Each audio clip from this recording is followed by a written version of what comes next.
अस्सलाम वालेकुम रहमतुल्लाहि व बरकातुहू। तो आज अल्लाह का नाम लेकर हम एक कोर्स शुरू कर रहे हैं ब्लॉगर के हवाले से, और इस कोर्स में आपको ब्लॉग बनाने का तरीका बताया जाएगा और ब्लॉग पर एक बेहतरीन किस्म की थीम या टेम्पलेट किस तरह इंस्टॉल करते हैं और उसके HTML में जाकर किस तरह एडिटिंग करते हैं और अपनी मर्ज़ी का उसको किस तरह बनाते हैं। इस कोर्स का जो आगाज़ है, इसमें आज के इस पहले वीडियो में ब्लॉग बनाने का तरीका बताऊंगा और उसके साथ साथ फिर ये जो सिलसिला होगा, जो ब्लॉग हम बनाएंगे वो मैं आपको दिखा देता हूँ कि किस तरह का हम ब्लॉग बनाएंगे।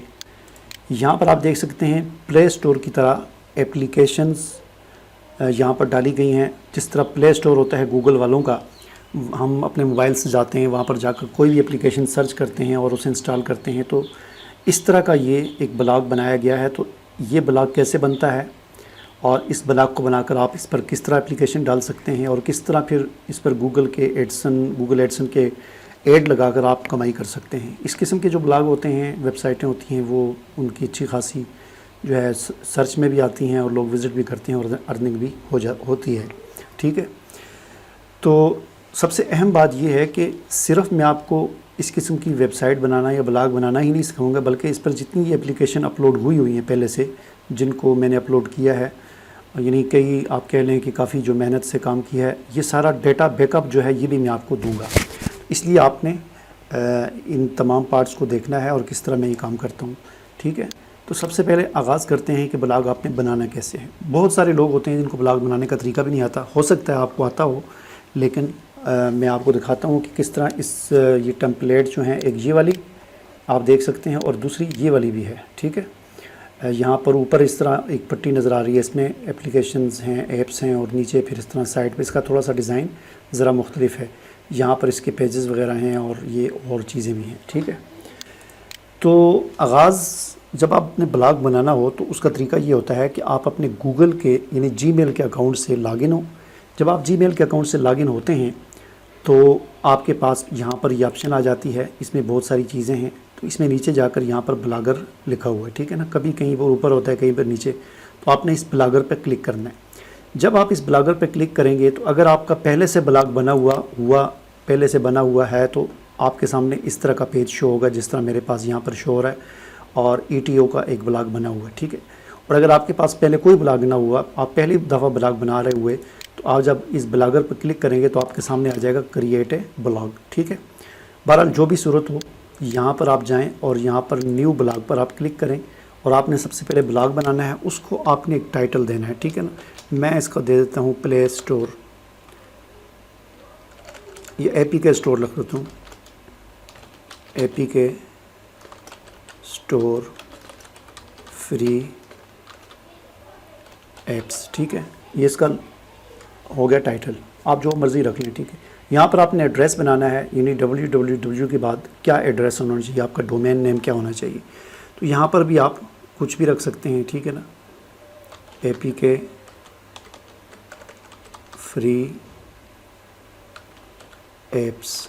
ठीक है ना, मैंने ये रख लिया। यहाँ पर नीचे आगे खुद blogspot.com आ जाएगा, इस पर क्लिक करूँगा तो ये बताएगा कि ये नाम अवेलेबल है या नहीं है। देखें, ये येलो कलर का निशान आ गया, इसका मतलब ये है कि sorry this blog address is not available. ठीक है, तो आपने इसके अंदर यहाँ से आगे ये डॉट से पीछे आपने चेंजिंग करनी है। तो चूँकि इस पर बहुत टाइम लगता है नाम ढूंढने में, तो मैं इसके आगे कुछ भी लगा देता हूँ, मैं 111 लगा देता हूँ। ठीक है ना, तो ताकि आसानी से मिल जाए। ठीक है ना, तो ये अब देखें ये अवेलेबल है। उसके बाद आपने क्रिएट ब्लॉग पर क्लिक करना है, तो इस तरह 1 मिनट के अंदर आपका ब्लॉग बन गया, तो ब्लॉग आपका तैयार हो गया। ठीक है, अब इसको मैं व्यू करता हूँ कि ये किस तरह का है। तो मैंने इसको व्यू किया तो देखें ये इस तरह का है। APO टाइटल जो हमने लिखा था वो सारा यहाँ पर आ गया। ठीक है, और बाकी इस पर कुछ भी नहीं है।